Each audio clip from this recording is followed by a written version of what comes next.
Stephen Hawking spent much of his career asking questions that most physicists avoided, not because they lacked imagination, but because the questions themselves seemed impossible to answer. How did the universe begin? What happens inside a black hole?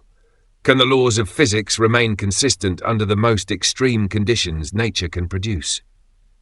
These were not isolated mysteries. Hawking believed they were connected. Every answer uncovered another contradiction, and every contradiction pointed towards something even more fundamental. By the final years of his life, his attention had shifted away from black holes alone and toward a much larger possibility. Perhaps understanding black holes was never the ultimate goal. Perhaps they were clues pointing toward the nature of the universe itself.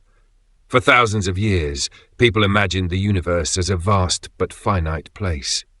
Ancient civilizations pictured enormous domes stretching over the earth.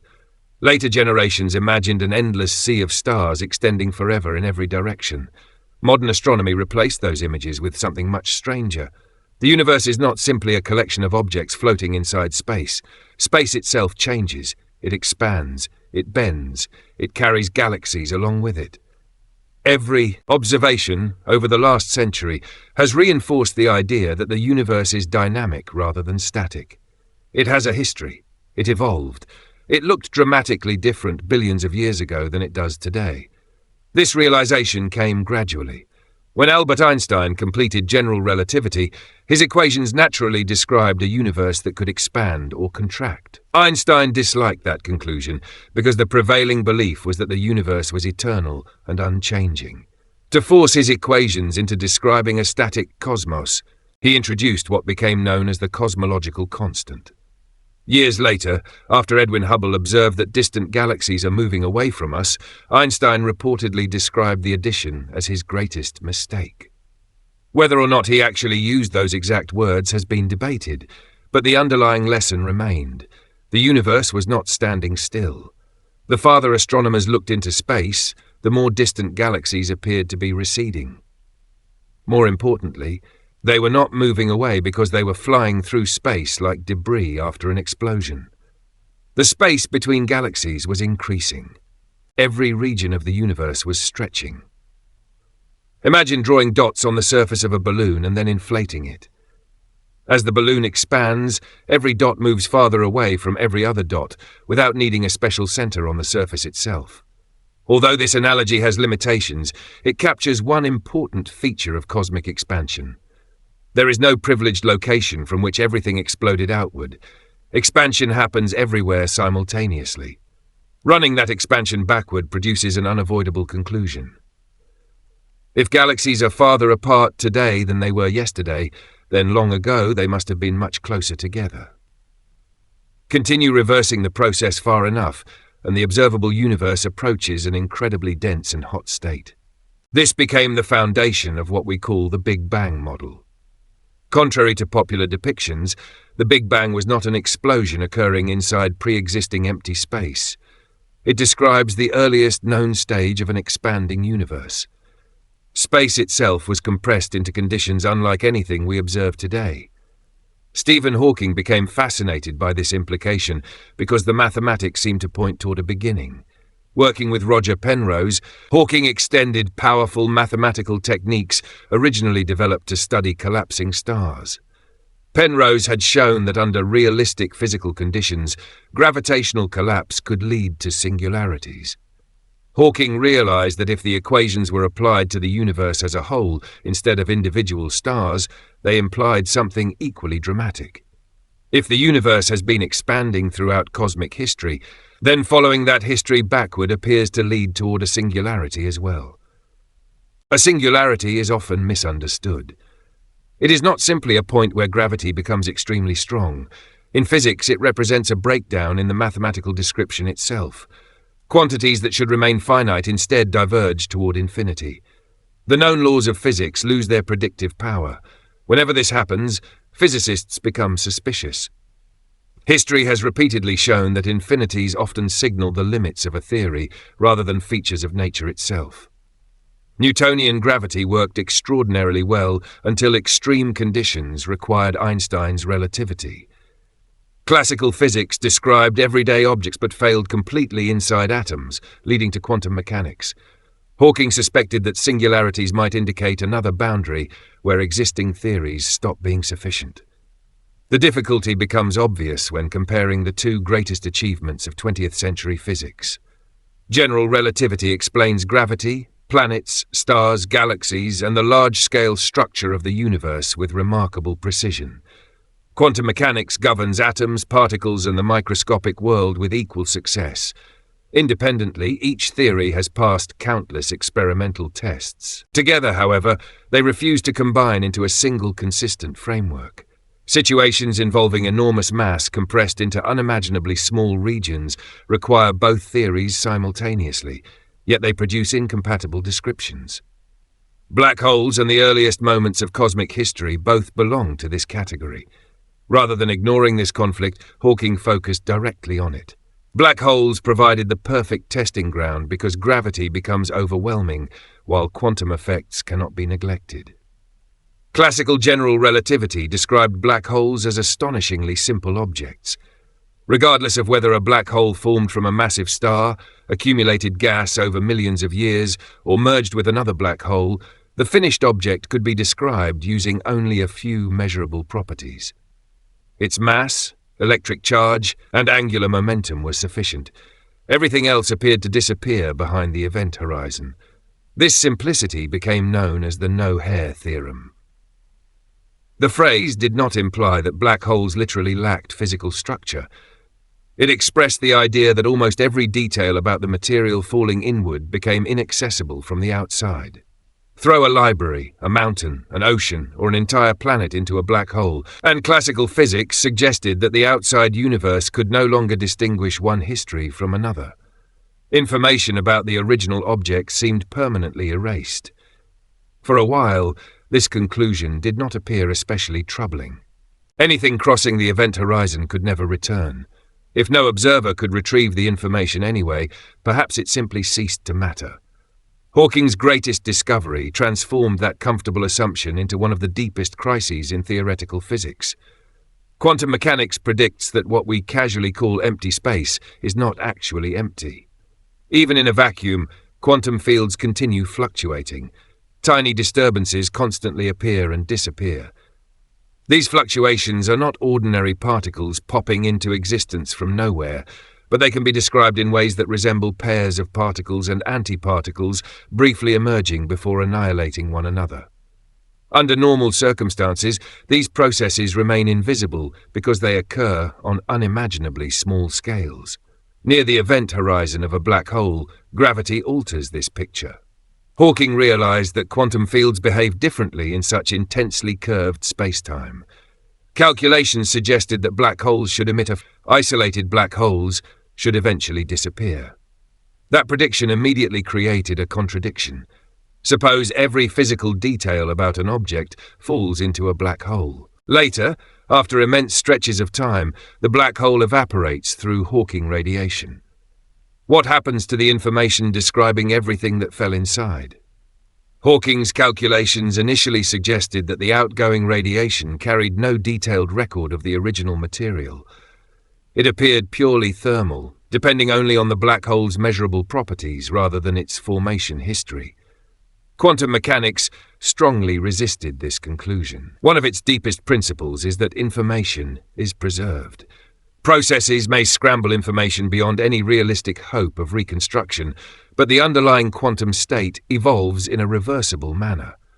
Burning a book destroys its pages, but in principle, the information survives in the countless microscopic interactions among photons, molecules, and atoms. Recovering it would be impossible in practice, yet quantum theory does not permit genuine destruction. Black holes seemed to do exactly that. General relativity implied information vanished forever. Quantum mechanics insisted that it could not. Both theories had overwhelming experimental support. Both could not simultaneously remain correct in their existing forms. This disagreement became known as the black hole information paradox, and for decades it dominated discussions of quantum gravity. Hawking initially defended the position that information truly disappeared. Other physicists disagreed just as strongly. Leonard Susskind argued that abandoning information conservation would require rewriting quantum mechanics itself, an unacceptable cost in his view. Gerard 't Hooft independently explored related ideas suggesting that information might be stored in unexpected ways rather than destroyed. Their debates became some of the most influential exchanges in theoretical physics, pushing researchers toward entirely new ways of thinking about spacetime. One surprising clue came from work by Jacob Bekenstein. Before Hawking discovered black hole radiation, Bekenstein had proposed that black holes possess entropy. Entropy is commonly associated with disorder, but in physics it is more accurately interpreted as a measure of the number of microscopic configurations corresponding to a macroscopic state. Normally, entropy scales with volume. Larger containers can hold more particles, and therefore more possible arrangements. Black holes behaved differently. Their entropy appeared proportional to the area of the event horizon rather than the volume enclosed by it. This result seemed bizarre. Why should the boundary matter more than the interior? At first it looked like an unusual mathematical curiosity. Gradually, physicists began suspecting it reflected something profound about reality itself. Gerard 't Hooft and Leonard Susskind proposed what became known as the holographic principle. Despite its name, the idea has little to do with the holograms familiar from science fiction. Instead, it suggests that all the information contained within a region of space may be fully represented by information encoded on its boundary. The three-dimensional interior might emerge from data fundamentally associated with a two-dimensional surface. Initially, this sounded almost impossible to believe. Everyday experience teaches us that the contents of a room depend on the room itself rather than its walls. Yet black holes appeared to obey different rules. Their information capacity depended on surface area. If black holes represented extreme examples of gravity, perhaps this feature was not unique to them. Perhaps space-time itself possessed a similar structure. Support for this perspective increased dramatically when Juan Maldacena introduced a powerful mathematical correspondence showing that certain theories involving gravity can be equivalent to quantum theories existing on lower dimensional boundaries. The technical details are extraordinarily sophisticated, but the conceptual implication was remarkable. A universe containing gravity might possess an alternative description requiring one fewer spatial dimension. Two seemingly different mathematical theories could describe exactly the same physical reality. Although the correspondence does not directly describe our observable universe, it transformed attitudes toward holography. Ideas that once appeared speculative suddenly acquired rigorous mathematical foundations. Physicists began wondering whether similar principles might apply far more generally. For Hawking, these developments suggested an entirely new direction. If information is never destroyed inside black holes, then perhaps event horizons preserve subtle records of everything crossing them. Together with Malcolm Perry and Andrew Strominger, Hawking explored one possible mechanism involving what they called soft hair. Classical no-hair theorems describe black holes using only mass, charge, and angular momentum. Hawking's later work proposed that additional low-energy quantum features associated with the event horizon might encode far more information than previously recognized. The phrase soft hair was intentionally modest. It did not claim to solve every aspect of the information paradox overnight. Instead, it suggested that event horizons possess richer structures than classical relativity predicted. Tiny gravitational disturbances, known as soft gravitons and related symmetries called supertranslations, might preserve information in subtle ways. Whether this approach ultimately resolves the paradox remains an active area of research, but it reflected an important change in Hawking's thinking. Rather than insisting information disappears forever, he increasingly searched for mechanisms through which nature might preserve consistency. These investigations gradually redirected Hawking's attention away from individual black holes toward the universe itself. If boundaries play such a central role in black hole physics, could something similar apply to cosmology? Does the observable universe possess an analogous description? More fundamentally, what does it even mean to speak about the boundary of the universe? People often imagine the universe expanding into something larger, as though galaxies occupy an enormous bubble floating inside an even bigger emptiness. Modern cosmology does not require such a picture. Expansion describes changing distances within space-time rather than motion through an external container. Asking what lies beyond the universe may therefore involve assumptions that physics does not actually make. The observable universe certainly has a boundary from our perspective. Light travels at a finite speed, and the universe has existed for a finite amount of time. Consequently, there are regions whose light has not yet reached Earth. This horizon limits what we can currently observe. It is not a physical wall. It simply reflects the finite age of cosmic expansion combined with the speed of light. Beyond it, the universe may continue for unimaginable distances. We simply cannot see those regions yet. Hawking's final theories addressed a deeper question altogether. Instead of asking what exists beyond the observable universe, he asked whether the universe itself requires an external beginning. Classical singularity theorems seemed to imply that time originated at the Big Bang. Yet singularities indicate mathematical failure rather than complete understanding. Hawking wanted a description eliminating that breakdown without requiring anything to exist before time. Working with James Hartle, he developed what became known as the no-boundary proposal. The central idea is frequently misunderstood because it involves concepts that differ radically from ordinary intuition. According to the proposal, the earliest stages of the universe may be described using a form of imaginary time. This does not mean fictional time or unreal events. Imaginary time is a legitimate mathematical transformation used throughout physics because it often simplifies otherwise intractable equations. Under this description, the beginning of the universe resembles the smooth surface of a sphere rather than a sharp edge. A sphere has no boundary where its surface suddenly ends. You can travel continuously without encountering an endpoint. Likewise, Hawking suggested that the earliest universe might possess a finite yet unbounded geometry.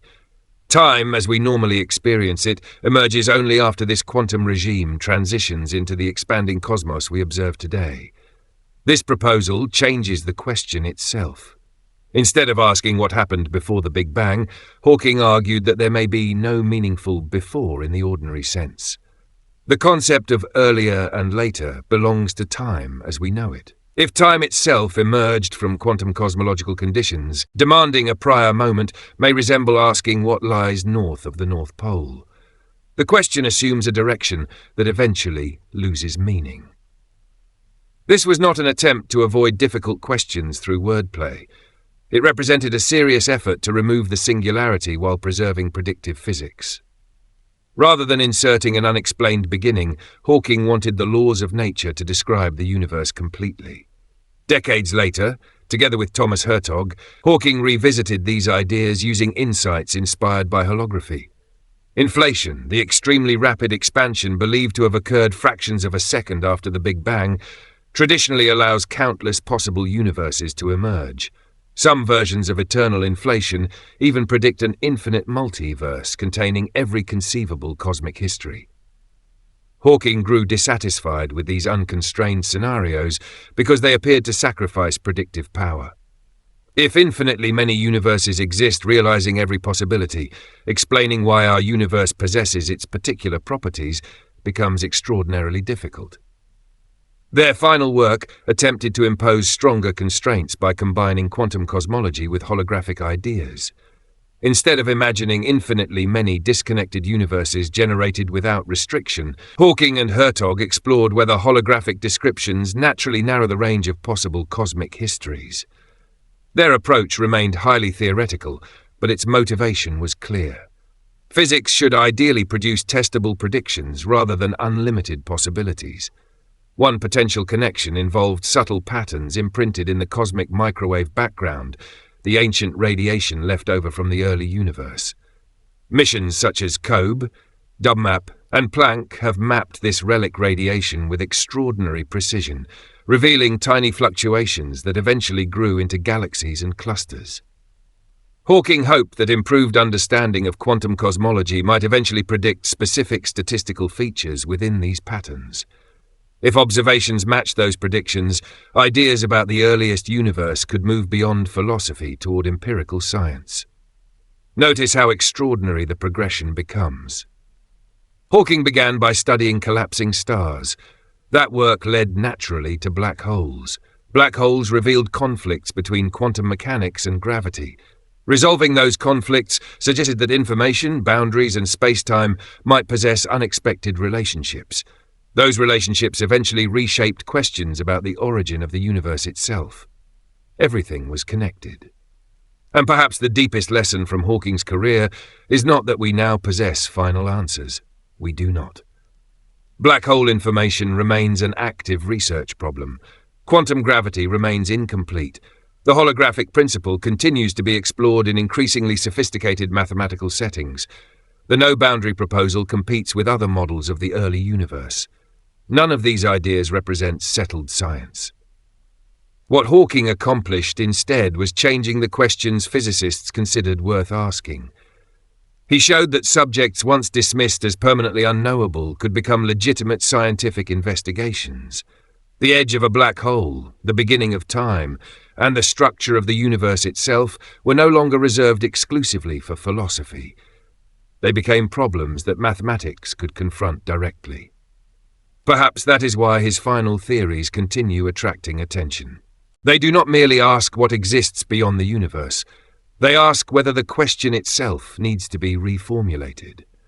If space and time emerge from deeper quantum principles, then the familiar language of before, outside, and beyond may eventually prove as limited as ancient ideas about the heavens. The next revolution in physics may not come from discovering a hidden place beyond the universe. It may come from realizing that our ordinary concepts of space, time, and reality were never fundamental to begin with. There is a particular visual record etched permanently into the modern scientific consciousness, a glowing asymmetrical halo of bent starlight framing a profound void of absolute darkness, located 55 million light-years away within the heart of the M87 galaxy. Unveiled to the public in April of 2019, this stunning capture revealed superheated plasma slowly spiraling inward toward a central abyss, providing a tangible confirmation of a principle Stephen Hawking spent decades attempting to fully comprehend. For generations, conventional physics treated the event horizon of a collapsing star as a straightforward point of no return, a featureless boundary where matter and history were cleanly erased from existence.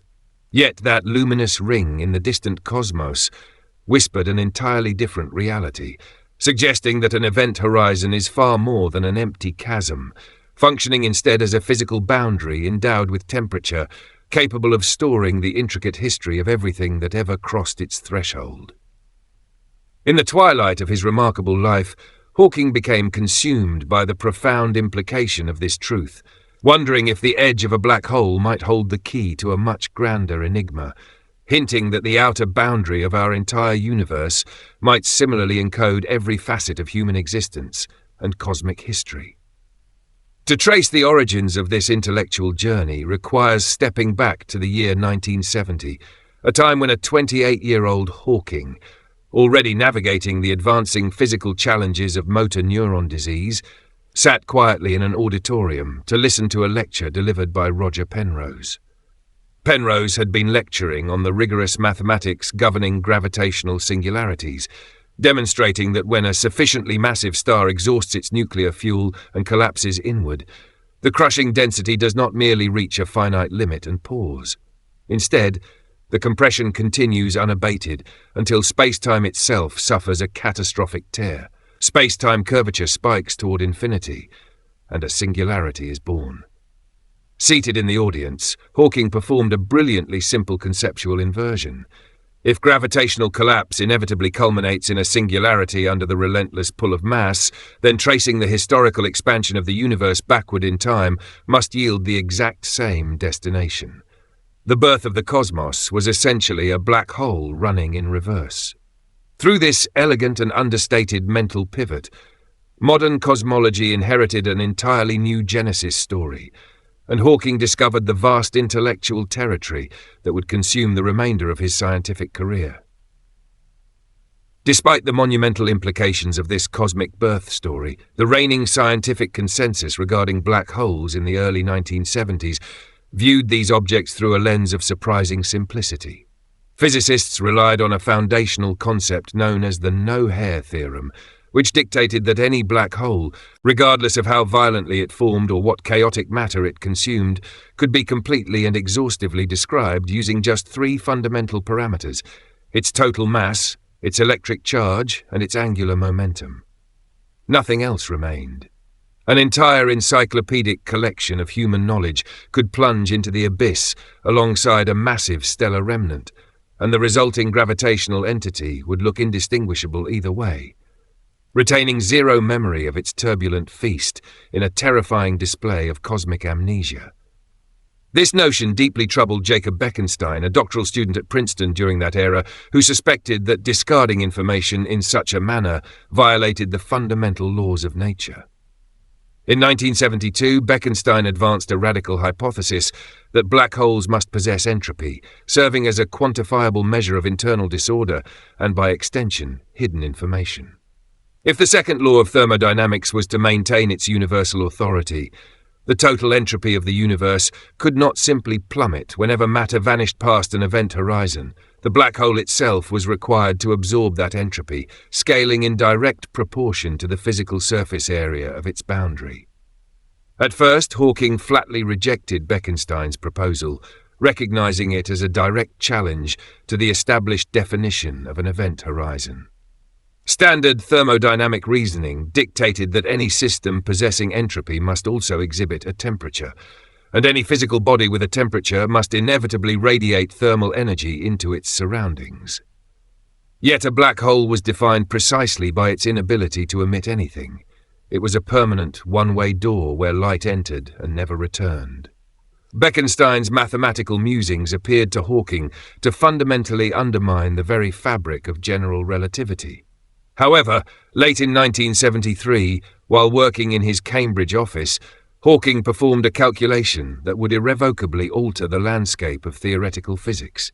By applying the principles of quantum field theory to the extreme, highly curved spacetime immediately adjacent to an event horizon, he uncovered a phenomenon that classical physics insisted could not exist.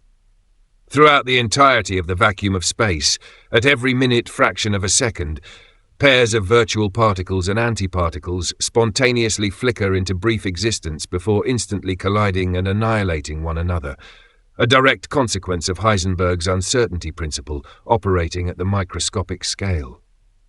Right at the razor-thin edge of the event horizon, however, this microscopic dance was catastrophically disrupted. One partner of the virtual pair could slip across the boundary and fall irreversibly inward, while the other partner managed to escape outward into the open expanse of space. To an external observer stationed far away, the black hole would appear to be continuously emitting a stream of particles, effectively glowing with a faint, ghostly warmth.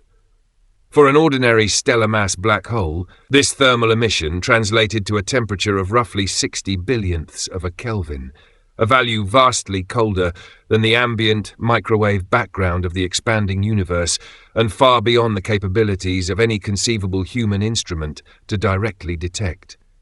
Nevertheless, it was unequivocally greater than zero, meaning the black hole possessed a temperature, and possessing a temperature meant it had to radiate.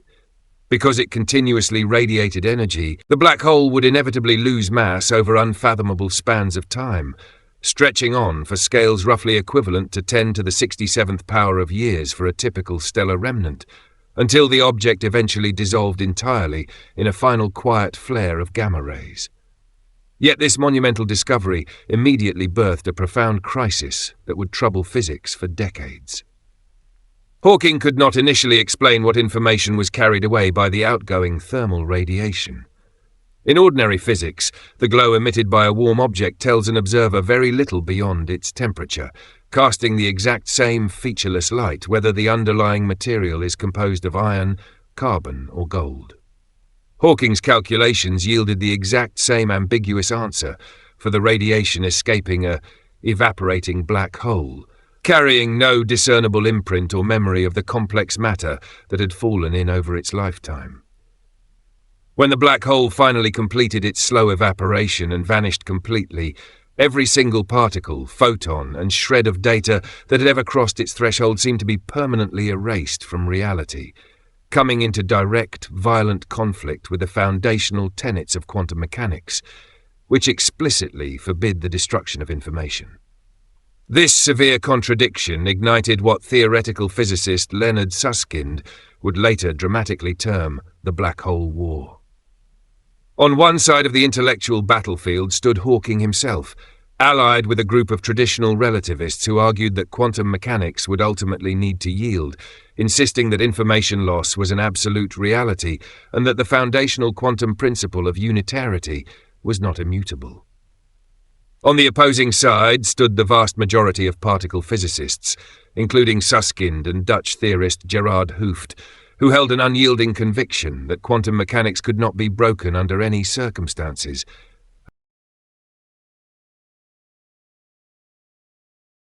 and that Hawking's calculations must be missing a crucial piece of the puzzle. For 30 years, the paradox remained at a frustrating standstill. Hawking refined his theoretical arguments and famously wagered a baseball encyclopedia with John Preskill of Caltech, betting that quantum information truly vanished forever down the cosmic drain. Yet beneath the surface stubbornness, the theoretical foundations of physics were beginning to experience a profound tectonic shift. During the 1990s, string theory began to introduce radical new ways of thinking about space and information, most notably through the holographic principle, independently proposed by Gerard Hooft in 1993 and subsequently developed by Leonard Susskind. This revolutionary concept suggested that all the rich, complex information contained within a three-dimensional volume of space could be entirely accounted for and described by physical laws operating strictly on the two-dimensional boundary enclosing that space, functioning much like a flat holographic plate that projects the vivid illusion of depth. When applied directly to black holes, the holographic principle implied that every particle, photon, and speck of quantum data that had ever fallen past the event horizon was never truly trapped in an interior void at all. Instead, it was permanently recorded directly on the surface of the event horizon itself. The physical area of the boundary scaled directly with entropy, revealing the horizon to be the true repository of information. By the early years of the 21st century, Hawking had grown receptive to much of this evolving paradigm, though the precise mathematical mechanism detailing how information was successfully encoded and subsequently released during the agonizingly slow evaporation process remained frustratingly elusive. The breakthrough finally arrived in August of 2015 at a major academic conference hosted at the KTH Royal Institute of Technology in Stockholm. Speaking before an assemblage of the world's leading theoretical physicists, Hawking delivered a carefully prepared lecture utilizing his iconic synthesized voice, announcing that black holes were not quite as dark or inescapable as they had historically been painted. They were not eternal prisons, he explained, because physical information could find a way out, either lingering on the exterior boundary or potentially passing into alternate realms. The secret to this resolution, Hawking revealed, lay in a specialized mathematical framework known as supertranslations. Collaborating closely with Malcolm Perry from Cambridge and Andrew Strominger from Harvard, Hawking demonstrated that when a physical particle crosses into a black hole, its intense gravitational influence does not simply vanish into nothingness. Instead, it leaves a permanent, highly specific imprint etched directly onto the event horizon. This imprint acts as a frozen ripple or distortion in the geometry of the boundary itself, capturing the complete quantum state of the infalling object. Strominger christened these subtle boundary encodings with the evocative name of soft hair, serving as both a deliberate echo and a direct refutation of the classic no-hair theorem that had dominated gravitational physics for decades. Soft hair consists of zero-energy quantum excitations, including massless gravitons and photons that reside quietly on the surface of the horizon, carrying no net energy, which explained why prior generations of physicists had completely overlooked them, while holding vast storehouses of accumulated information. As the black hole slowly underwent thermal evaporation over unimaginable eons, the outgoing Hawking radiation interacted dynamically with this layer of soft hair, transferring the recorded history of everything that had ever fallen inward, bit by quantum bit, onto the escaping particles.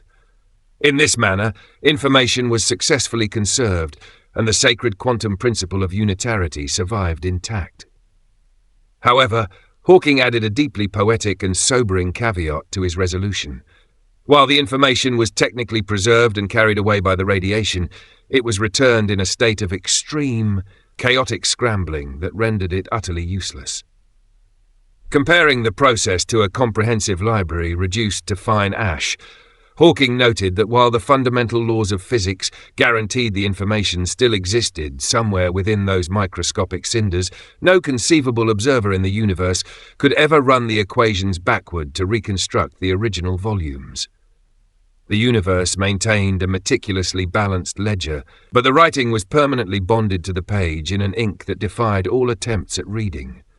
The cosmos remembered everything, yet it remembered in a language completely inaccessible to sentient inquiry. This realization, that a physical boundary could function as an intricate recording surface while simultaneously placing its contents beyond all practical recovery, served as a crucial bridge to the final far-reaching inquiries of Hawking's career. Having spent 4 decades immersed in the strange physics of black hole event horizons, he turned his analytical gaze toward the ultimate boundary of all, the edge of the observable universe itself. If the horizon of a stellar collapse could store the complete history of its consumed contents, what might be revealed by examining the outer boundary of the entire cosmos? The question of what lies beyond the universe was undergoing a radical transformation, moving away from simple notions of physical geography and recast instead as a problem of mathematical projection, suggesting that reality might be governed by a deeper physics, operating on a boundary with fewer dimensions than the space we inhabit. This line of thought brought theoretical physics face to face with 2 profound, lingering mysteries. The first was the legacy of Hawking radiation, asking whether our entire 3-dimensional universe is merely a holographic projection cast by data encoded on a 2-dimensional boundary far away. The second mystery reached back even further into human history, questioning what physical reality lies beyond the outer edge of space-time itself.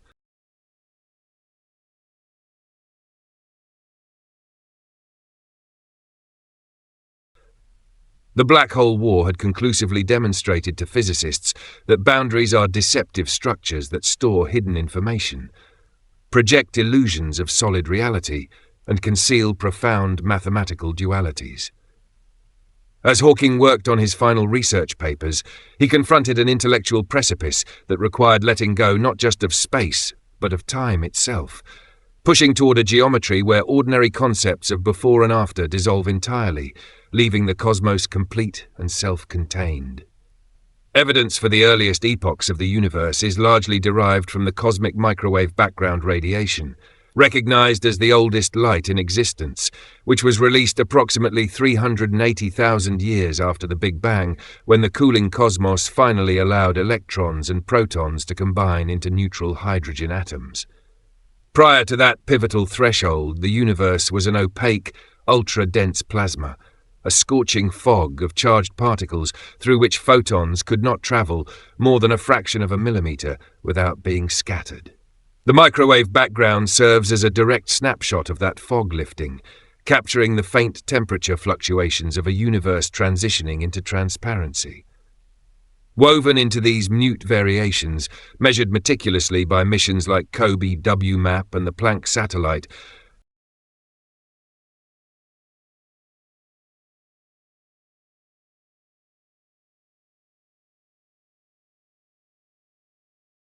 are the primordial quantum fluctuations that eventually grew under gravity to seed every galaxy, cluster, and cosmic web structure observable today. Yet despite its immense historical value, the cosmic microwave background yields zero information regarding the actual moment of the Big Bang, serving strictly as a record of the aftermath, a photograph of a universe already in motion, expanding and cooling.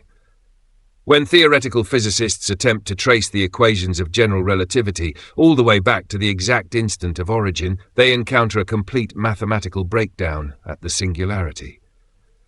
At time equals zero, all the mass and energy of the universe are compressed into an infinitesimal point possessing zero volume and infinite density, causing space-time curvature to diverge to infinity. This failure of classical cosmology to describe the birth of the cosmos is not merely a minor technical hurdle. It is a profound distress signal, indicating that our current theoretical framework has reached its absolute limit. While general relativity succeeds brilliantly at describing cosmic evolution from a tiny fraction of a second after the beginning onward, it falls completely silent at the ultimate starting line. The wall encountered at the beginning of time is not a physical surface located within space, but an absence within human understanding, a precipice where the familiar thread of cause and effect simply runs out, leaving behind a magnificent and enduring mystery that invites future generations to look beyond the boundaries of known science. The pursuit of a theory of quantum gravity, one capable of bridging the immense gulf between the relentless predictability of Einstein's general relativity and the wildly probabilistic nature of quantum mechanics, ultimately drew Hawking toward the most audacious intellectual landscapes of theoretical physics. For decades, the insurmountable barrier was the singularity at the heart of the Big Bang, that infinitely dense point where space and time ceased to possess any conventional meaning. Traditional physics treated this cosmic dawn as an abrupt boundary, a hard mathematical wall where equations yielded infinite values and analytical thought ground to a complete halt. Yet, drawing upon the lessons learned from the decades-long battle over black hole information loss, Hawking began to suspect that this conceptual wall was an illusion born of an incomplete description of reality. Just as event horizons were eventually understood to be vibrant, information-storing boundaries rather than absolute prisons of permanent erasure, the ultimate boundary of the universe itself might harbour a hidden geometric structure capable of smoothing away the infinite bruises of the singularity. To dismantle the mathematical singularity of the Big Bang, Hawking, working alongside his frequent collaborator James Hartle, proposed a radical departure from standard cosmological models during the early 1980s. Their hypothesis, famously known as the no-boundary proposal, sought to alter the very geometry of time at the earliest moments of cosmic history. In classical physics, time is treated as a linear dimension extending infinitely backward into a singular point of infinite density. Hartle and Hawking realized that this framework relied on a fundamental assumption that might not hold true under extreme quantum conditions. By applying the mathematical technique of path integration, developed by Richard Feynman to sum over every possible history a quantum particle might take, they replaced ordinary real time with an imaginary dimension of time. In this specialized mathematical domain, time behaves precisely like a spatial dimension, effectively removing the sharp, jagged edge of the initial singularity and replacing it with a smooth, continuous geometry. The visual analogy that best captures this revolutionary concept is the surface of the Earth. Imagine walking south across the globe until you reach the South Pole. If you ask where you should go next, the immediate answer seems to be nowhere, because every direction from that point is north. Yet the South Pole is not a jagged rip in the geography of the planet, nor is it a mathematical singularity where the rules of geometry break down. It is simply a smooth, finite point on a continuous surface. Hartle and Hawking argued that the beginning of the universe operated in an identical manner. Tracing the history of the cosmos backward toward the Big Bang does not lead to a catastrophic wall of infinite density where the equations of physics shatter. Instead, it leads to a smooth, closed boundary where space and time merge into a four-dimensional hypersphere, finite in extent, yet possessing no boundary or edge.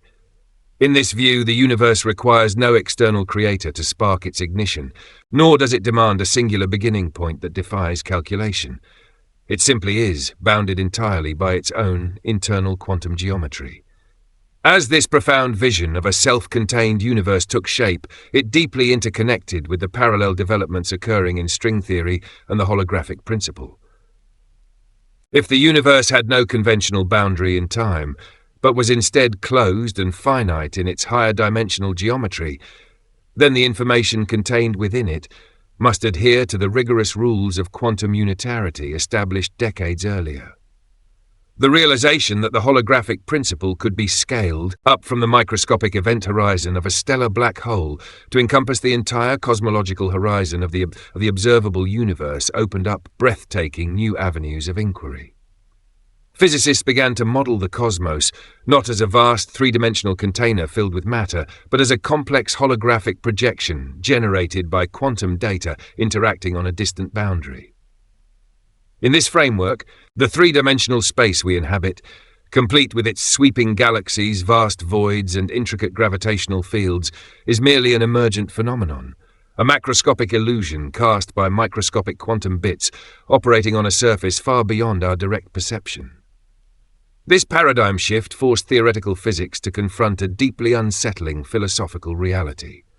The intuitive notion of objective space as a passive, empty stage upon which the drama of the universe unfolds was thoroughly dismantled. Space itself, along with the smooth flow of time, emerged as a derived property, a secondary manifestation born from deeper, more fundamental quantum correlations.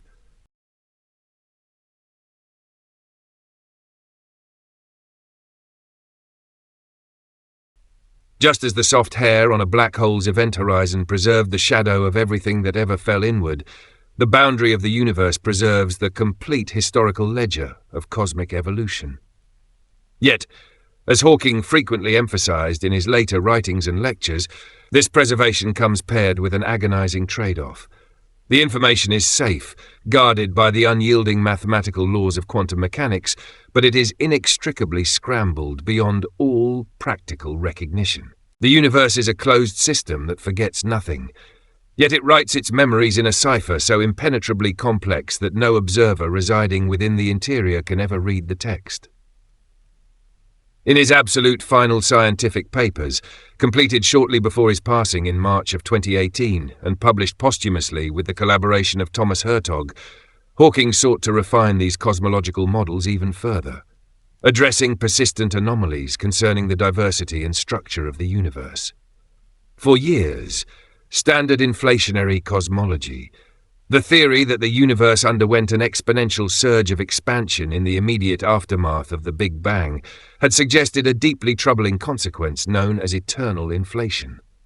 According to this model, while inflation stops in localized pockets to form habitable universes like our own, it continues endlessly in other regions, producing an infinite multiverse filled with an incomprehensible array of different physical laws and chaotic domains. To many physicists, this model felt scientifically unsatisfactory because it rendered cosmological predictions virtually untestable, reducing the unique characteristics of our universe to a mere roll of the cosmic dice. Hawking's final work was a direct attempt to tame this chaotic multiverse, utilizing a novel mathematical approach drawn from holographic duality to constrain the wild predictions of eternal inflation. By applying the principles of anti-de Sitter conformal field theory correspondence, the mathematical equivalence between gravitational bulks and boundary field theories pioneered by Juan Maldacena, Hawking and Hertog argued that the earliest moments of inflation were far more constrained than previously believed. Their framework suggested that the multiverse is not an infinitely chaotic expanse of radically different physical laws, but is instead far more regular and finite than standard inflationary models imply. By replacing the traditional infinities of eternal inflation with a sharply defined holographic boundary, their final paper offered a sobering, mathematically rigorous vision of cosmology that brought the grandists of the universe into alignment with the rigorous demands of quantum theory. The journey that began with Roger Penrose lecturing in a Cambridge auditorium in 1970 passed through the scorching paradoxes of black hole evaporation and culminated in the silent mathematics of holographic boundaries, ultimately transformed our understanding of existence. The event horizon, once viewed as a terrifying instrument of absolute erasure, revealed itself to be the ultimate guardian of physical truth, a recording surface that refuses to let the history of the universe vanish into nothingness. Whether contemplating the microscopic whisper of soft hair clinging to a collapsing star, or the vast, self-contained geometry of a universe without a beginning singularity, modern theoretical physics has fundamentally redefined the meaning of an edge. Boundaries are not places where reality ends.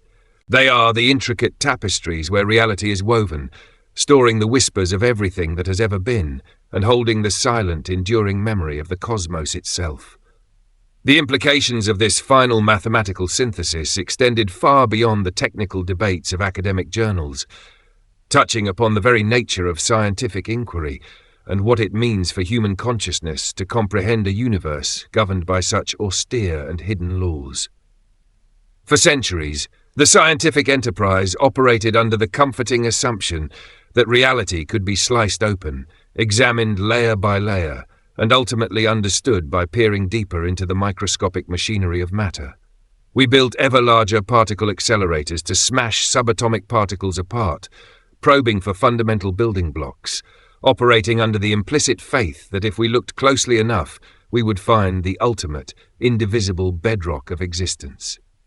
Yet the revolutions sparked by black hole thermodynamics and the holographic principle turned that intuition entirely on its head, suggesting that the most fundamental truths of nature do not reside hidden within the deep interior of space, but are instead projected outward onto its outer boundaries.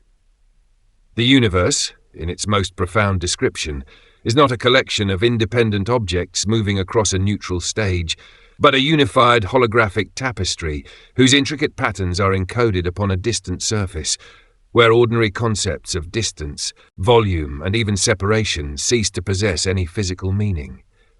This realization forces a profound reckoning with the limits of human perception and the instruments we design to decode the cosmos. When Hawking sat in his wheelchair, completely paralyzed and unable to speak with his natural voice, his physical world was restricted to a tiny fraction of the environment around him. Yet his mind, liberated from the immediate constraints of bodily sensation, wandered across the event horizons of collapsing stars, plunged into the fiery crucible of the Big Bang, and traversed the vast, curving geometries of higher dimensional space.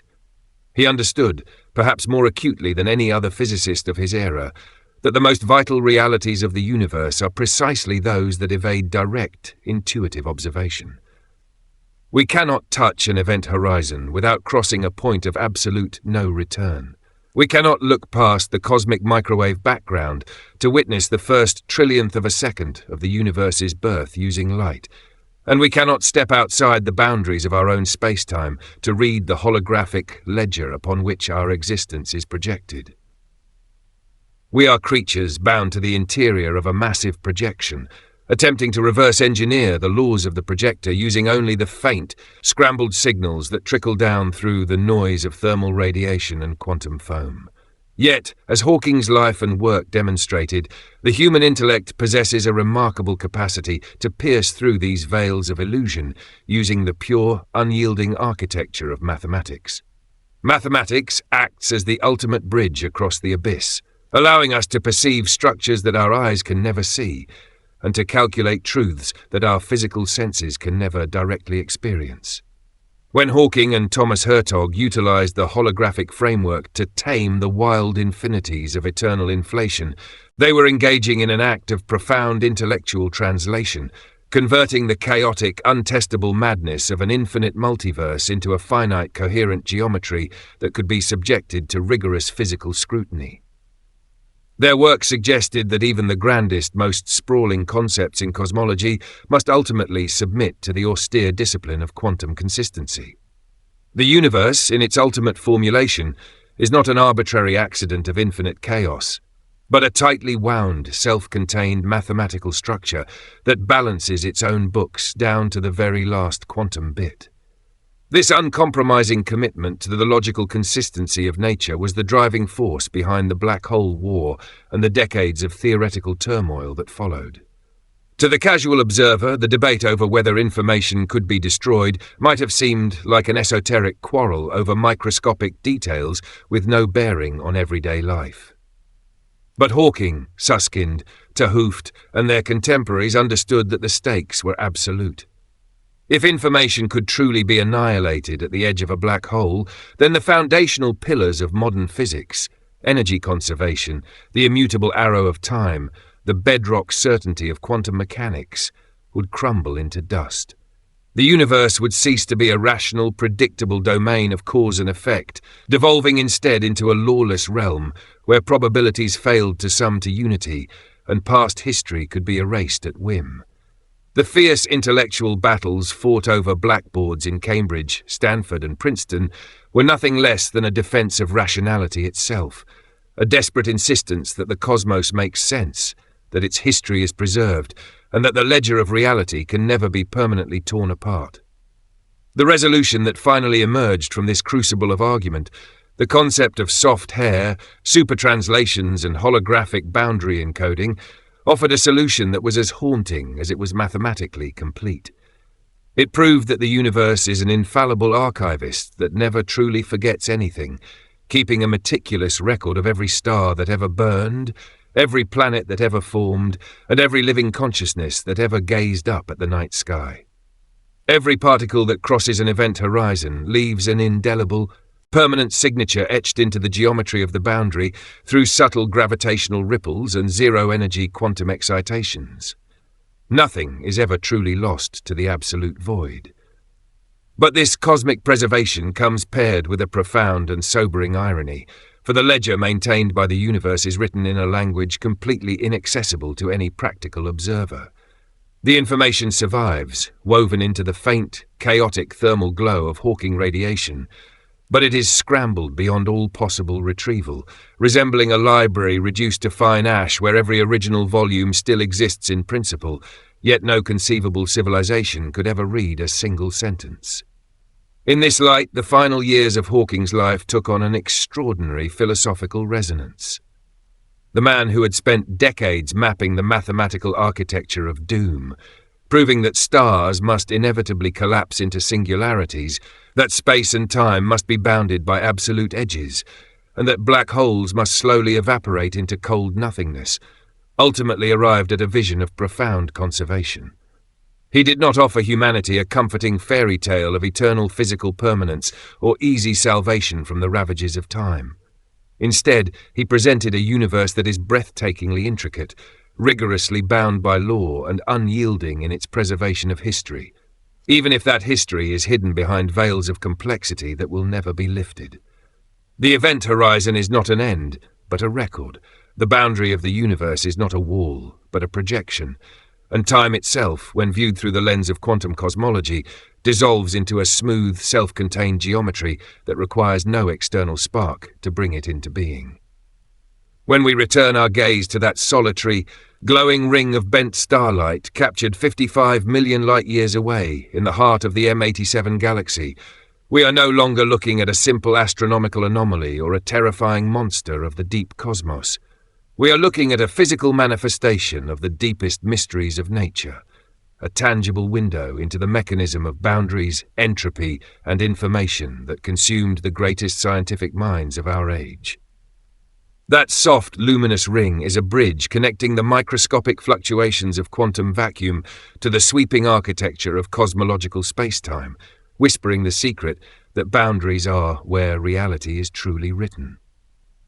Stephen Hawking's ultimate legacy lies not merely in the specific equations he derived or the paradoxes he helped resolve, but in the audacious scope of his inquiry, demonstrating that the human mind, enclosed within a frail and failing body, could reach out across the vast expanses of space and time to touch the very edge of existence and bring back a glimpse of the grand design.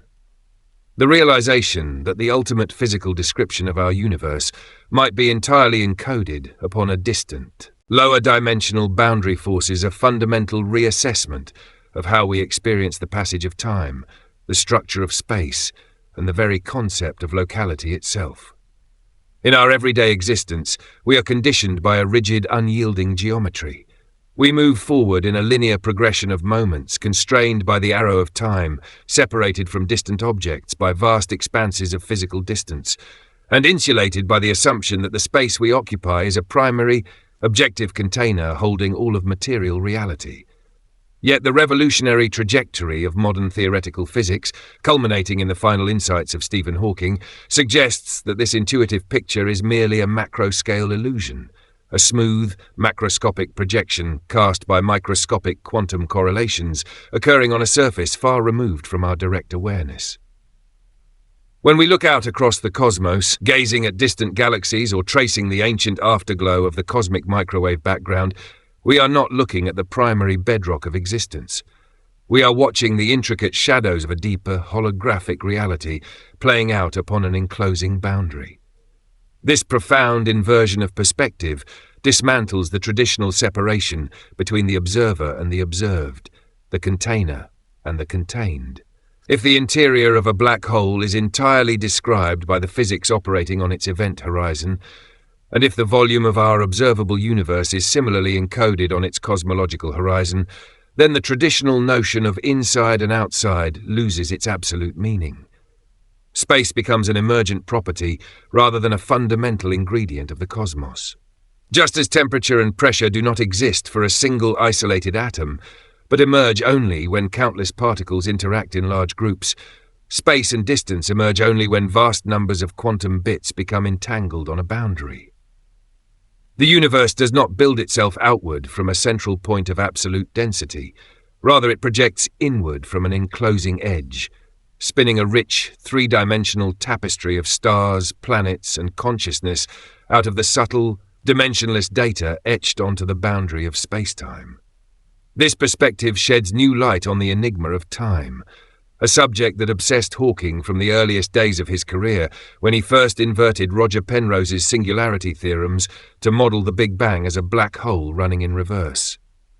In classical physics, time is an absolute river flowing inexorably from a past of infinite density toward a future of thermodynamic equilibrium and eventual cold dissolution. But when Hawking and James Hartle applied the path-integral formulation of quantum mechanics to the earliest moments of the universe, substituting real time with an imaginary dimension, they discovered that time itself could undergo a radical phase transition. At the extreme scales of the Planck epoch, the sharp boundary between space and time blurs and dissolves. Time ceases to be a linear dimension with a distinct beginning and end. Instead, it curls up into a smooth, finite spatial dimension, resembling the closed geometry of the Earth's surface, where there is no southernmost point that marks a hard edge of the planet. In this timeless geometric domain, the questions of what happened before the Big Bang or what caused the universe to ignite lose their coherence, because the very concept of before requires a linear timeline that simply does not exist at the absolute foundation of quantum gravity. The universe is rendered entirely self-contained, requiring no external ignition, no supernatural architect, and no prior state of existence to bring it into being. It is a closed loop of mathematical consistency, bounded entirely by its own internal quantum geometry. Yet this self-contained perfection does not make the universe sterile or devoid of history. Rather, it means that every moment of cosmic history, from the first inflationary pulse of the infant cosmos to the distant epoch of stellar burnout and black hole evaporation, is simultaneously present within the higher dimensional geometry of the holographic ledger. The weight of this realization introduces a profound philosophical tension into the human condition. We are living, breathing organisms endowed with consciousness, striving to understand a universe that remembers everything down to the last quantum bit, while simultaneously locking that memory away in a cipher so complex that no conceivable intelligence can ever read it. The soft hair clinging to the event horizon of a decaying black hole preserves the exact quantum state of every particle that ever crossed its threshold, ensuring that information is never truly destroyed and that the fundamental laws of quantum mechanics remain inviolate. But the price of this preservation is total practical loss. The information is scrambled into a chaotic thermal haze, so thoroughly entangled that the ledger can never be audited. The universe keeps its accounts balanced with absolute mathematical precision, but it refuses to issue a receipt that any mortal observer can decipher. This austere reality challenges our romantic notions of cosmic memory and historical recovery. For centuries, humanity has looked to the stars with the quiet hope that the vast theatre of the night sky might somehow preserve the echoes of our past, that the light travelling millions of years across the void carries stories of ancient worlds and vanished civilizations waiting to be unlocked by sufficiently advanced minds. And in a strictly literal, theoretical sense, physics confirms that hope. The light and the gravitational ripples do carry those records, etched permanently into the subtle symmetries of space-time and the frozen ripples of horizon boundaries. But Hawking's final synthesis introduced the sobering caveat that possession of a record is entirely distinct from the readability of that record. The universe is a vast, silent library where every book ever written remains securely on the shelves, yet every single page has been shredded, scattered, and reduced to a microscopic ash of quantum entanglement that defies all efforts at reconstruction. As we trace this intellectual journey from the stark equations of general relativity to the fragile beauty of quantum field theory near an event horizon, we are reminded of the extraordinary power and limitation of human thought. Stephen Hawking spent his life confined to a wheelchair, his voice mediated by a digital synthesizer, yet his intellect traversed the most violent and extreme environments in the cosmos. He looked into the absolute darkness of black hole singularities, wrestled with the fiery paradoxes of information loss, and peered across the sweeping expanse of the cosmological horizon, driven by an unquenchable desire to understand the logical architecture of existence. He did not provide a comforting theology or an easy escape from the thermodynamic destiny of the universe, but he offered something far more enduring, a rigorous, uncompromising demonstration that even the most terrifying mysteries of nature can be met, questioned, and ultimately illuminated by the sheer force of human reason. The glowing ring of bent starlight captured at the heart of the M87 galaxy remains a silent monument to this ongoing quest. It stands as a physical bridge between the abstract equations scribbled on blackboards in Cambridge and the majestic, terrifying reality of the cosmos, reminding us that an event horizon is not an empty void of absolute erasure, but an intricate, active recording surface where the history of matter is woven into the geometry of space-time. Whether we contemplate the microscopic dance of virtual particle pairs at the edge of a collapsing star or the sweeping holographic projection of our entire observable universe, we are continually drawn back to the same fundamental truth. Boundaries are never simple endpoints or passive walls.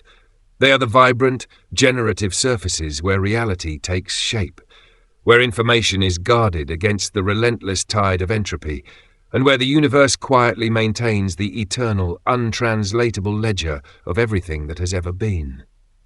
The journey to the edge of space and time, and the profound realizations that emerged from the decades-long intellectual battle over black hole thermodynamics, information loss, and holographic boundaries, leaves us standing at a unique philosophical precipice. When Stephen Hawking, alongside his contemporaries, dismantled the classical assumption that event horizons are mere one-way doors of absolute erasure, they did more than resolve an arcane paradox within theoretical physics. They fundamentally reshaped our relationship with the cosmos. We no longer view the universe as a simple, passive container filled with isolated objects drifting across an indifferent void. Instead, we are compelled to recognize reality as an interconnected, deeply entangled holographic projection, where every physical volume, every sweeping galaxy, and every fragile moment of conscious experience is the manifestation of quantum data encoded on a distant, lower-dimensional boundary.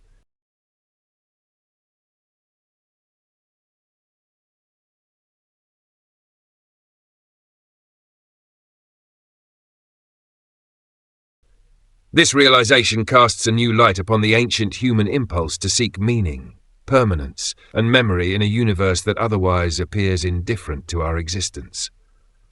For millennia, we gazed up at the night sky and wondered if the cosmos bore witness to our struggles, our triumphs, and our fleeting histories. Modern theoretical physics provides an answer that is both startlingly literal and deeply humbling. The universe does bear witness.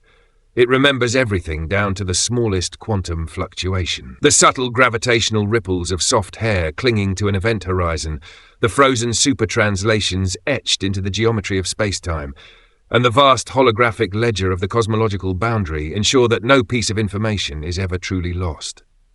The ledger is meticulously balanced, the conservation laws remain unbroken, and unitarity survives the fires of stellar collapse and black hole evaporation.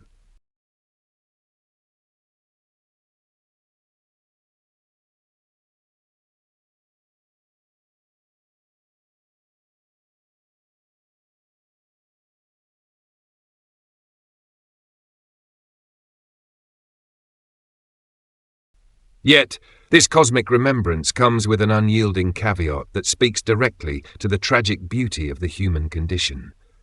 The records maintained by the universe are preserved in a state of absolute chaotic scrambling, a cryptographic cipher so profound that no conceivable intelligence can ever run the equations backward to reconstruct the original text.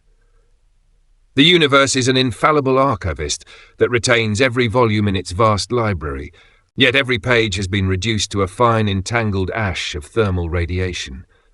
We live in a reality that remembers us perfectly, while denying us any practical means of reading that memory. The ledger is kept, but the ink is permanently bonded to a page we cannot decipher.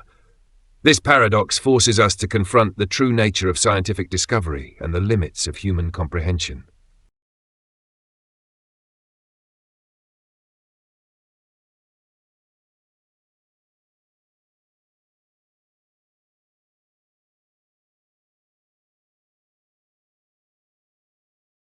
Hawking spent his entire scientific life pushing against the boundaries of the known world, constrained by a physical body that grew increasingly frail, yet liberated by an intellect that could navigate the extreme curvatures of black holes and the timeless geometry of the quantum vacuum.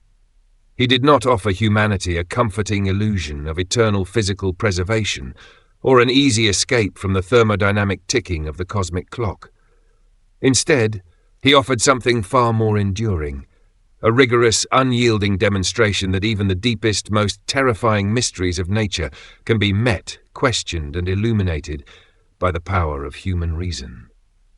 The glowing ring of bent starlight captured at the heart of the M87 galaxy, and the subsequent imaging of the supermassive black hole at the center of our own Milky Way, stand as enduring monuments to this intellectual voyage.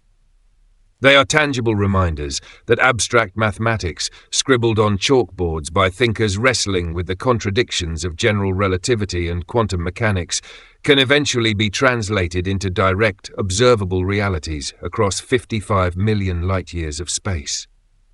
The event horizon is not an end. It is a record, an intricate boundary where the history of matter is woven into the very fabric of space-time. As we look out toward the cosmological horizon, the ultimate boundary of our observable universe, we recognize that the questions which consumed Hawking in his final days are still only beginning to be answered. Whether our universe is truly a holographic projection cast from a distant mathematical surface, or whether the earliest moments of cosmic inflation can be smoothed into a self-contained geometry without a singular beginning, the path forward will require the same relentless curiosity, the same absolute commitment to logical consistency, and the same courage to let go of comfortable assumptions that defined Stephen Hawking's remarkable life. The edge of the universe is not a wall that blocks our vision.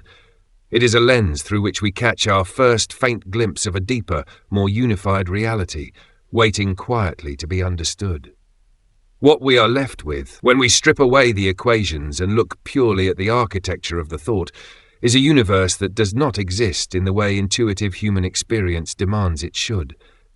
We are accustomed to thinking of space as a stage, a vast, empty, three-dimensional auditorium in which particles move, stars ignite, and galaxies drift across billions of years.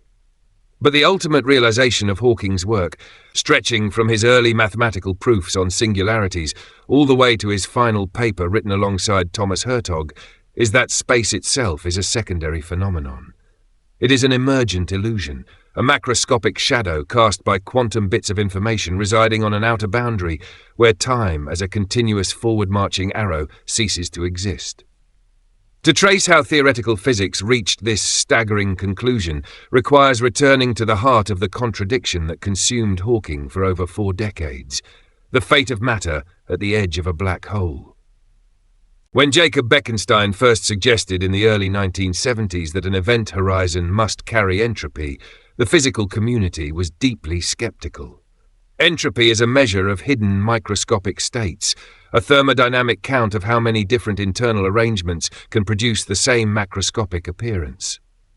If a black hole carried entropy, it meant that a black hole was not merely a simple, featureless gravitational pit, but a complex physical system with an internal microscopic structure. Hawking's discovery that black holes emit thermal radiation was intended to prove Bekenstein wrong, but it ended up proving him right in the most radical way possible.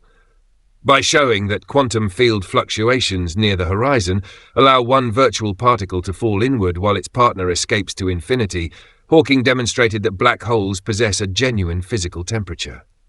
Because they possess a temperature, they slowly lose energy, shrink, and must eventually evaporate entirely. But this triumph immediately triggered a profound theoretical catastrophe. In classical general relativity, the interior of a black hole is a real physical place where geometry curves toward an infinitely dense singularity. Anything crossing the threshold of the event horizon is inexorably drawn toward that singularity and crushed out of existence. If the black hole then completely evaporates through featureless, purely thermal Hawking radiation, the quantum state of everything that ever fell inside is permanently destroyed. In quantum mechanics, however, this outcome is strictly forbidden. The foundational mathematical principle of quantum theory is unitarity, which guarantees that the total probability of all possible outcomes for any physical interaction must always equal precisely 1. Unitarity demands that time evolution is strictly deterministic and reversible at the fundamental level. If you know the exact quantum state of a closed system at any present moment, you can, in principle, calculate its exact state at any point in the past or future. If information can be truly erased from reality inside an evaporating black hole, quantum mechanics breaks down. Probabilities would no longer sum to 1, the conservation of energy would become negotiable, and the fundamental predictability of nature would collapse. This stark contradiction between general relativity and quantum mechanics sparked the Black Hole War, a decades-long intellectual battle that forced theoretical physicists to re-examine the very nature of space, distance, and location. For years, physicists attempted to find a middle ground that would preserve both theories without requiring radical revisions to our understanding of reality. Some suggested that black hole evaporation stops when the object reaches the Planck scale, an unimaginably small length scale where classical spacetime ceases to exist, leaving behind a microscopic, stable remnant that holds all the accumulated information of everything that ever fell in. But microscopic remnants introduced severe theoretical paradoxes of their own. Because a remnant would need to store an arbitrarily large amount of information accumulated over the black hole's lifetime, it would have to possess an almost infinite number of internal quantum states.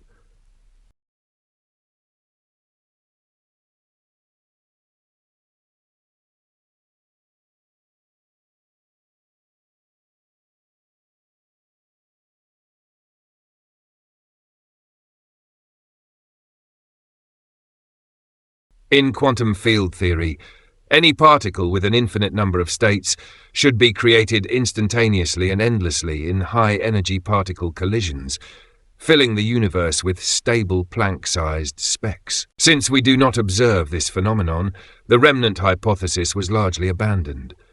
Others argued that information might escape early in the evaporation process through subtle quantum correlations hidden within the Hawking radiation. But classical general relativity insisted that the event horizon is a smooth, featureless local boundary. An astronaut falling across the horizon would feel nothing special at the moment of passage, experiencing local physics just as they would in open space. If the horizon were somehow imprinting detailed quantum information onto the outgoing radiation right at the boundary, it would require huge amounts of energy to be concentrated at the horizon itself, creating an energetic curtain known as a firewall that would instantly vaporize anything attempting to cross. The resolution required a conceptual leap so drastic that it initially sounded like science fiction, the holographic principle. Proposed by Gerard 't Hooft and developed extensively by Leonard Susskind, the principle argued that the volume of space inside a black hole is an illusion. All the physical degrees of freedom within a region of space containing gravity can be completely mapped onto and described by a lower dimensional quantum boundary that encloses that region.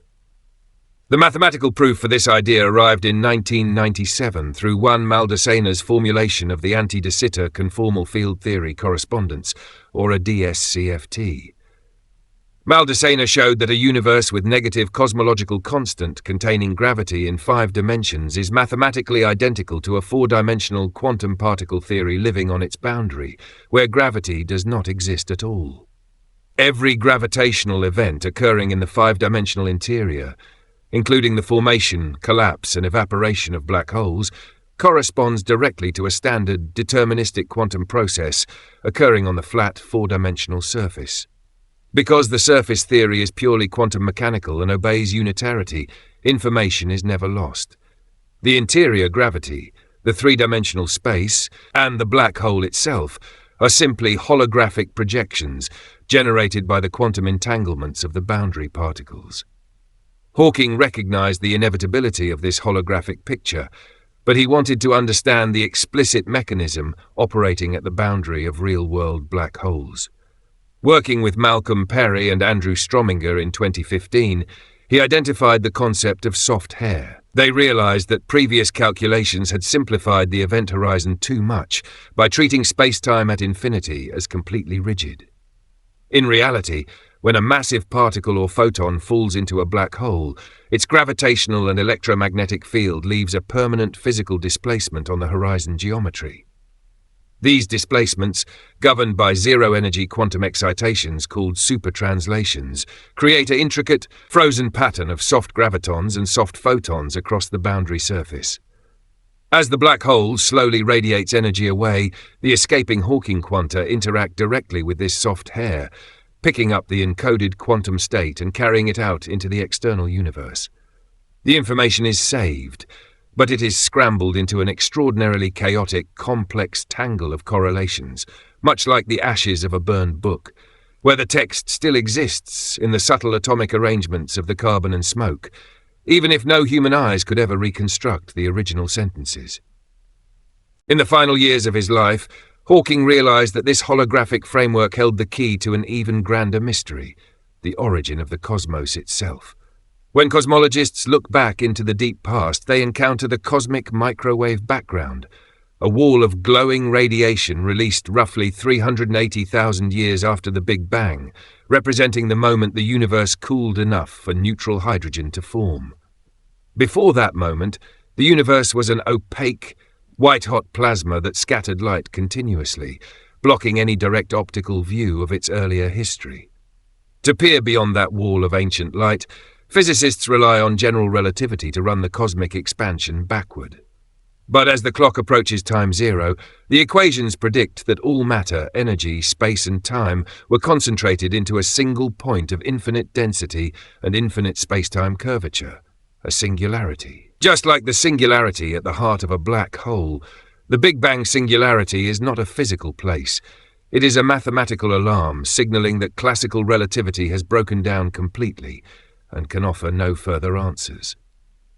To eliminate this singularity, Hawking had previously collaborated with James Hartle in 1983 to develop the no-boundary proposal. They suggested that if you apply quantum mechanics to the entire universe, time behaves like space at the very beginning. By using a mathematical tool called imaginary time, the temporal dimension turns into a spatial direction near the origin. Just as the Earth's surface has no sharp edge or boundary at the South Pole, it simply rounds out smoothly, the universe in the no-boundary model has no singular beginning in time. The universe simply was a self-contained smooth geometry without an edge or a starting point where classical physics breaks down. However, the original no-boundary proposal suffered from a severe limitation. When combined with cosmic inflation, the theory predicted a vast, infinite multiverse containing an endless array of pocket universes, each with wildly different physical constants and unpredictable properties. In such an infinite multiverse, it becomes impossible to make precise statistical predictions about what a typical observer should measure, rendering the theory difficult to test or verify. This was the challenge Hawking addressed in his final paper, co-authored with Thomas Hertog and submitted shortly before his death. Hawking and Hertog applied the holographic principle directly to the creation of the cosmos. Instead of viewing cosmic history from the bottom up, starting at the Big Bang and tracing evolution forward into an infinite multiverse, they proposed a top-down cosmological model rooted in holography. In their framework, the early universe does not begin as a physical four-dimensional space-time expanding out of a point. Instead, the universe's past is a quantum superposition of many possible geometric histories, all encoded on a timeless, lower-dimensional holographic boundary at the beginning of cosmic time. As you trace the expansion backward toward the origin, space and time gradually dissolve into the quantum states of this boundary. Time itself is not a fundamental background upon which events unfold. It is an emergent property that crystallizes only after the quantum probabilities on the holographic boundary settle into a classical macrostate. By using holography to constrain the initial quantum wave function of the cosmos, Hawking and Hertog showed that the infinite multiverse shrinks away. The mathematics does not allow an endless, chaotic fractal of universes to form. Instead, the universe that emerges from the holographic boundary is finite, smooth, and governed by a tightly restricted set of physical laws, precisely matching the remarkably uniform cosmos we observe through modern astronomical surveys.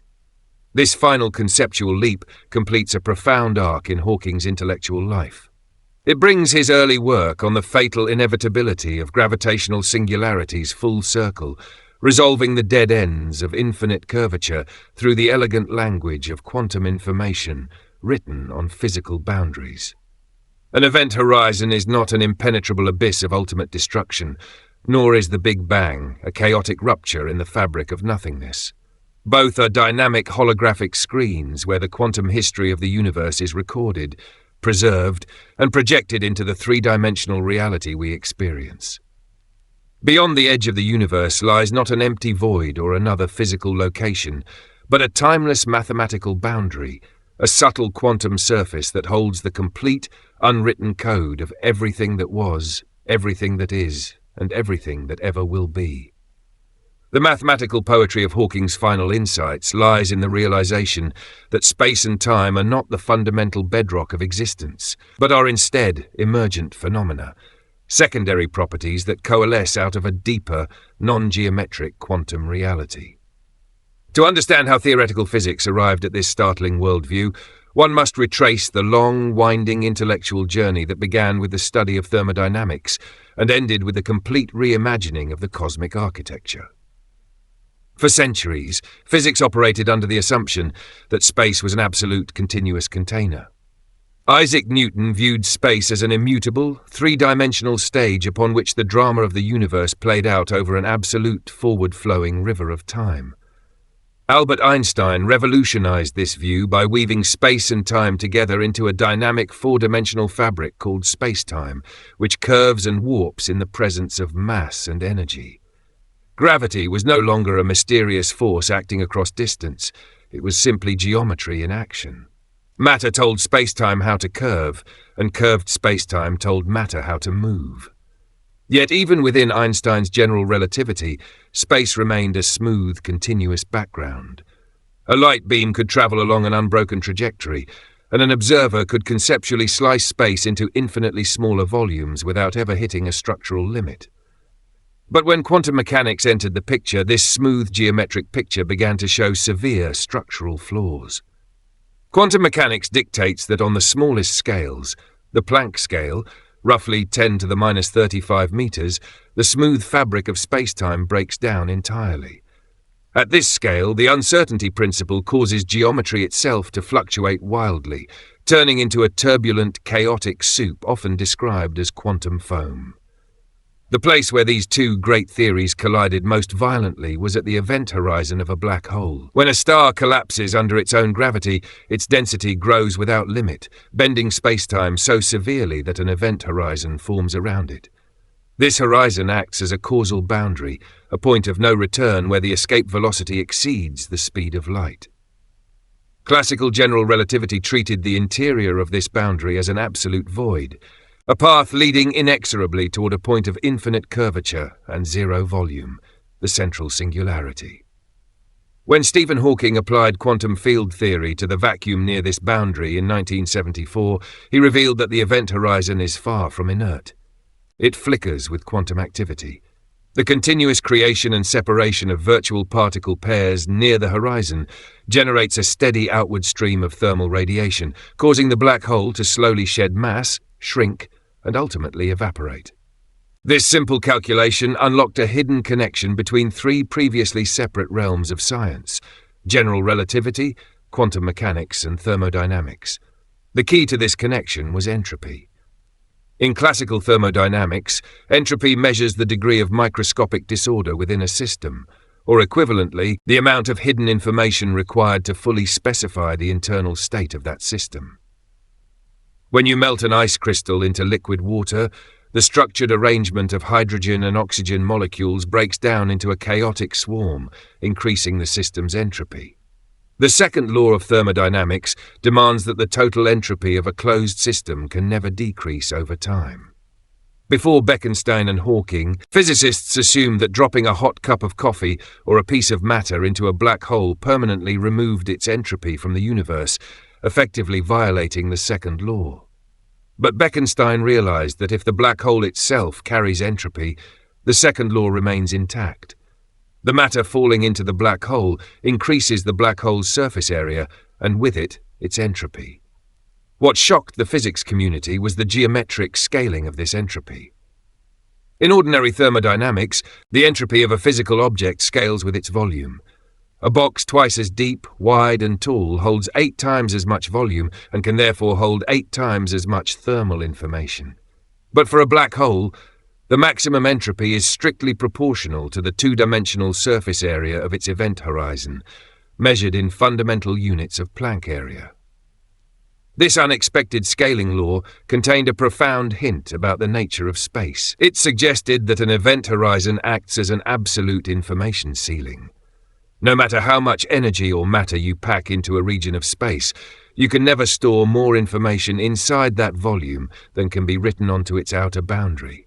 If you attempt to pack more information into a given volume by adding more particles, the local energy density increases so much that the region collapses into a black hole, whose new event horizon once again matches the maximum information limit set by its surface area.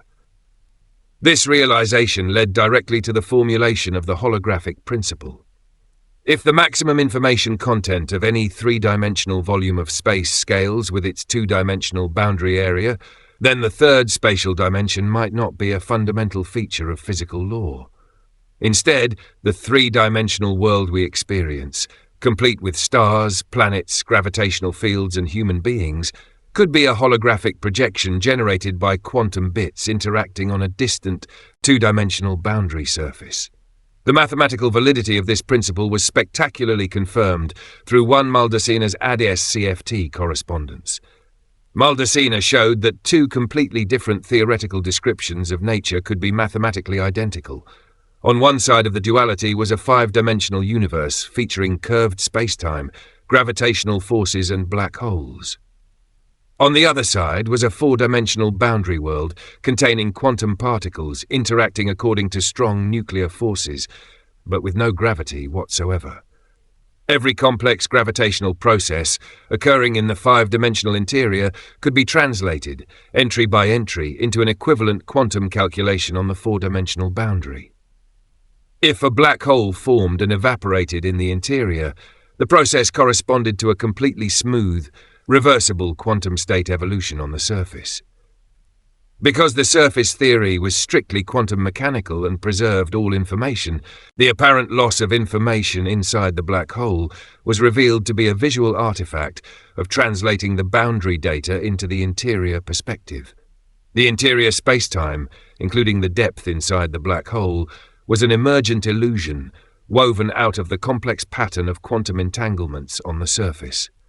This breakthrough forced physicists to reconsider what quantum entanglement actually does. Entanglement is the phenomenon where two or more quantum particles become so deeply interconnected that the state of one instantly correlates with the state of the other, regardless of the distance separating them. In recent years, theoretical physicists have proposed that quantum entanglement is the literal glue that binds space together. Without entanglement between boundary states, the smooth interior geometry collapses and fractures into disconnected regions. Space, in a very real physical sense, is built out of quantum information. Hawking spent the final years of his life extending these holographic insights to the ultimate physical boundary, the origin of the cosmos itself.